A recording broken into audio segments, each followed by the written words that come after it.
Faites attention quand Dieu vous donne l'homme que vous cherchiez et qu'il a un grand destin. Vous devez devenir une femme de prière pour lui. Quand on dit que derrière un grand homme, il y a une grande dame, ce n'est pas une grande dame qui est grande seulement de taille. Non, c'est une grande dame de prière. Une grande dame qui a un grand cœur, qui sait porter et supporter. Pas une femme qui est tout calomnie, non. C'est derrière une femme qui sait pousser, qui sait porter, qui sait respecter. Pas une grande dame qui est belle, non. On n'a jamais dit que derrière un grand homme, il y a une belle femme. Non. Non. On n'a jamais dit que derrière un grand homme, il y a une femme qui a beaucoup étudié. Non.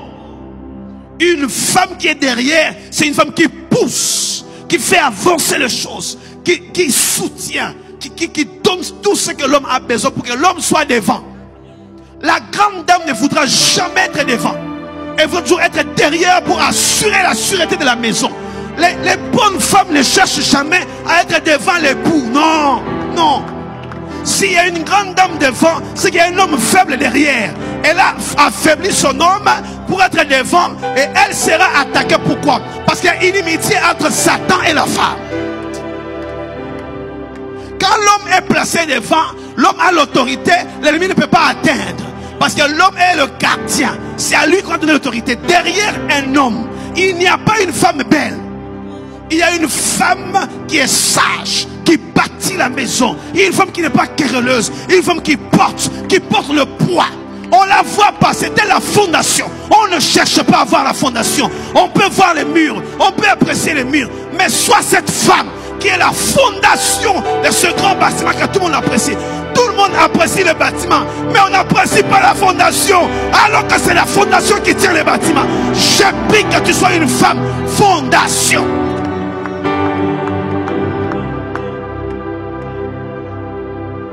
Une femme fondation. Une bonne femme ne cherche pas à être devant. Non. Non. Parce que la position qu'elle occupe, c'est elle qui fait que le foyer tienne. Elle porte, elle soutient, elle supporte. On ne la voit pas. Elle ne cherche pas à dire, moi on ne me voit pas. La fondation ne l'écrit pas. La fondation ne l'écrit pas. Si la fondation commence à être vue, c'est qu'il y a des fissures. C'est que les fissures ont commencé. Si les fondations commencent à sortir des terres, la maison va commencer à s'écrouler. La fondation doit être enfoncée davantage pour que le bâtiment reste en hauteur. Tous ces bâtiments que nous voyons qui restent en hauteur, c'est parce qu'il y a une fondation en profondeur. Et cette fondation en profondeur ne fait pas compétition avec les murs. Non. Les murs sont faibles. La fondation est forte. Cet homme qu'on va apprécier à l'extérieur, c'est vrai que ça peut créer de jalousie. Lui, on l'apprécie.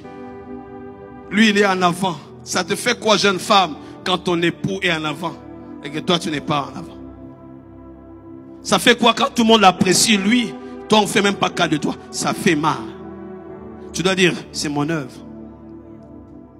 Qu'ils apprécient l'œuvre, c'est moi le maître d'œuvre. Alléluia. Que Dieu bénisse toutes les femmes qui sont fondation pour leurs époux, pour leurs épouses, qui ne cherchent pas à être vues, qui sont sous terre et qui soutiennent leurs époux, leurs épouses, leurs fiancés, qui ne sont pas là pour se plaindre. Il n'y a pas ça, il n'y a pas ça. L'homme prend les projecteurs, l'homme prend la lumière. Elle n'est pas vue, mais elle n'est pas jalouse.